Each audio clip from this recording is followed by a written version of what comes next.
कधीच नाही चुकणार तुमचे फेवरेट टीव्ही शोज झी5 सोबत, तेही एकदम फ्री। तिळगुळ द्या, गोड बोला. सुखीरा सुखीरा.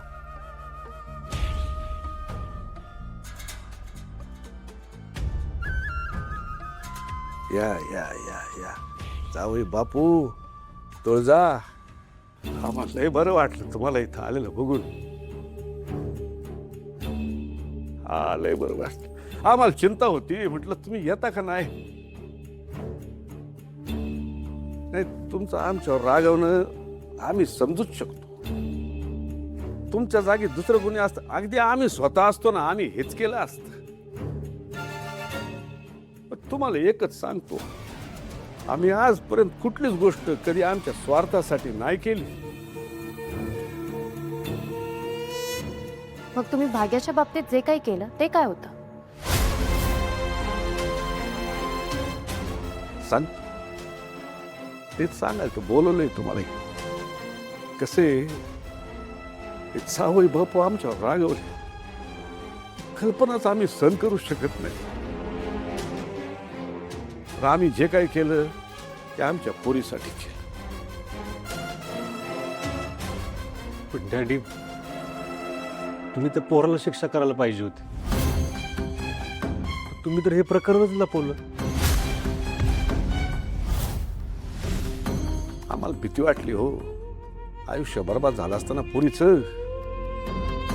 म्हणून आम्ही काय केलं, त्या पोराकडनं मोबाईल घेतला, याला चांगला दम दिला. आता एकच आमचं चुकलं तर चुकलं का काय ते तुम्हीच ठरवा बा. जावई बापूंचाच विचार करून आम्ही हे त्यांच्यापासून लपवलं. यात कसला केला तुम्ही सूर्याचा विचार? आम्ही काय आमच्या जावई बापूंना ओळखत नाही का. त्यांच्या बहिणींवर लय जीव आहे त्यांचा, बायकोपेक्षा जास्त जीव आहे. हे जर त्यांना कळलं असतं ना, त्या पोराला मारूनच टाकलं असतं त्यांनी, मग काय झालं असतं. आमचे जावई बापू गेले असते जेलमध्ये, बहिणी पडल्या असत्या उघड्यावर. त्याचं नव्हतं झालं असतं ना, आणि तेच आम्हाला नको होतं. आता ठीक आहे, तुम्हाला हे सगळं सांगून मी तुमचा आमच्यावर भरोसा नसेल, आणा कोयता, चालवा आमच्यावर.